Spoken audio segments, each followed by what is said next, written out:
Hello friends, ഇന്ന് നമ്മൾ കുറേ റംബുട്ടാൻ പറിച്ചെടുത്തിട്ടുണ്ട്. ഇതൊക്കെ നന്നായി പഴുത്ത റംബുട്ടാനുകളാണ് കേട്ടോ. ഇത് ചിലതൊക്കെ നല്ല വലിപ്പം വെച്ചിട്ടുണ്ട്. ഇനിയും കുറച്ചുകൂടെ വേണമെങ്കിൽ വലിപ്പം വയ്ക്കാം, പക്ഷേ ഞങ്ങൾ കുറേയൊക്കെ പറിച്ചെടുത്തു. കാരണം പക്ഷികളൊക്കെ അധികവും പക്ഷികളും പാറാടുകളും ഒക്കെ ആയിട്ട് കൊണ്ടുപോവുകയാണ്. അപ്പോൾ ഇനി ഇത് നമുക്ക് എങ്ങനെ കുറേ നാളത്തേക്ക് സൂക്ഷിച്ച് വെക്കാം എന്ന് നോക്കാം. റംബൂട്ടാൻ ഒരു കൊല്ലത്തോളം നമുക്ക് കേടുകൂടാതെ സൂക്ഷിക്കാനായിട്ട് പറ്റും. ഇതിലിപ്പോൾ 3 തരം റംബൂട്ടാനുകളാണ് ഉള്ളത്. ഇത് കണ്ടോ, ഒരു റൗണ്ട് ഷേപ്പുള്ളത്, അതും നല്ല റംബൂട്ടാനാണ് കേട്ടോ.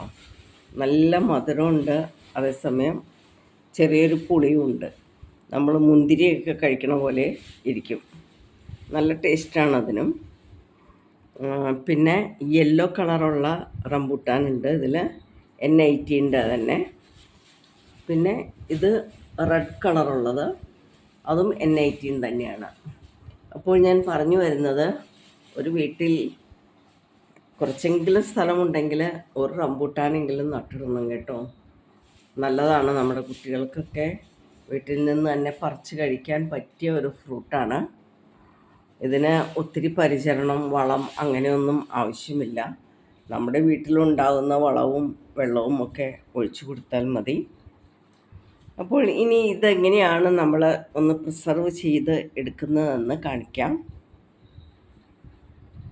അതിനായിട്ട് ഞാനിത് ഒന്ന് തൊണ്ട് കളഞ്ഞ് എടുക്കാൻ പോവുകയാണ്.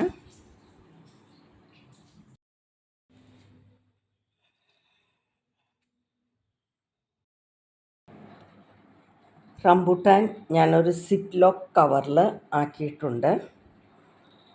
നന്നായിട്ട് എയർ കളഞ്ഞ് തന്നെ നമ്മൾ എടുക്കണം. സിപ്പ് ലോക്ക് കവർ സിപ്പ് അടയ്ക്കുമ്പോൾ നന്നായിട്ട് എയർ കളഞ്ഞിരിക്കണം. അപ്പോൾ ഇങ്ങനെ വയ്ക്കുന്ന റംബൂട്ടാൻ ഒരു കൊല്ലം വരേക്കും നമുക്ക് സൂക്ഷിച്ച് വെക്കാനായിട്ട് സാധിക്കും.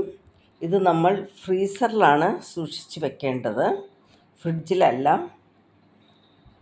അപ്പോൾ നമുക്കിത് ഒരു കൊല്ലം വരേക്കും സൂക്ഷിച്ച് വെക്കാം, കേടൊന്നും കൂടാതെ. അപ്പോൾ വിദേശത്തൊക്കെ ആയിരിക്കുന്ന ആൾക്കാർ വരുമ്പോൾ നമ്മുടെ നാട്ടിലെ എല്ലാ സമയത്തും റംബൂട്ടാൻ ഉണ്ടായിരിക്കില്ലല്ലോ.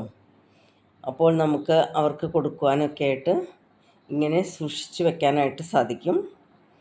അപ്പോൾ വീഡിയോ കണ്ടുകൊണ്ടിരുന്ന എല്ലാവർക്കും ജാൻസീസ് ഹോം ടിപ്സിൻ്റെ നന്ദി അറിയിക്കുകയാണ്. Thank you for watching Jancy's home tips.